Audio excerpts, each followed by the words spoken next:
böyük dükanların başlıqlarına fikir vermirsiniz də, supermarket. Bu bizim dilimizdədir, supermarket. Türkiyədə də var da hipermarket. Yox, niyə olmalıdır ki? Dilimizdən danışmırıq. Bəli. Böyük dükanlarında qabağına yazılıb bazar store. Bazar farsça bazardır. Store də ingiliscə bazar deməkdir. Bazar. Elə də olur. Nə qoyurlar qabağına bir dənə story.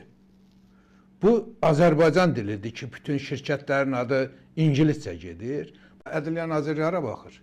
Qeydiyyatdan keçmiş şirkətlərin böyük əksəriyyəti ingiliscədir adı. Yox, mən sizə bir şey deyim. Ədliyyə Nazirliyi kommersiya təşkilatlarını qeydə almır. Qeyri-kommersiya təşkilatlarını qeydə alır. Onda Vergilər Nazirliyi qeydə alır. Vergilər Nazirliyi hara baxır? Vergilər xidməti dadır. Bəli, ingiliscədir bütün şirkətlərin adları Azərbaycanda. Məsələn üçün North-West yazın, Şərq-Qərb, doğrudurmu? Batı-Doğu. Bu nə addır? North-West. Sonra deyirlər dilimiz uğrunda mübarizə aparır. Bunlar dilimiz uğrunda mübarizə deyəndə bilirsiniz nəyə nəzərdə tuturlar Zahir bəy? Azərbaycanda doğal türk sözləri Azərbaycana gəlməsin. Ona qarşı mübarizə dilimiz uğrunda mübarizə sayılır. İngilis gəlsin. Hətta bir dənə professor açıqlama vermişdi ki, Rus dilinin küçə sözləri Azərbaycan ədəbiyyatına gətirilsin. Nizami Cəfərov. Bəli, yadımdadır. Küçə sözləri var, onları deyir, ədəbiyyata gətirmək lazımdır. Deməli, dünyanın bütün pisliklərini dilimizə gətirmək lazımdır. Öz türkçə olan sözlərimizi gətirmək olmaz.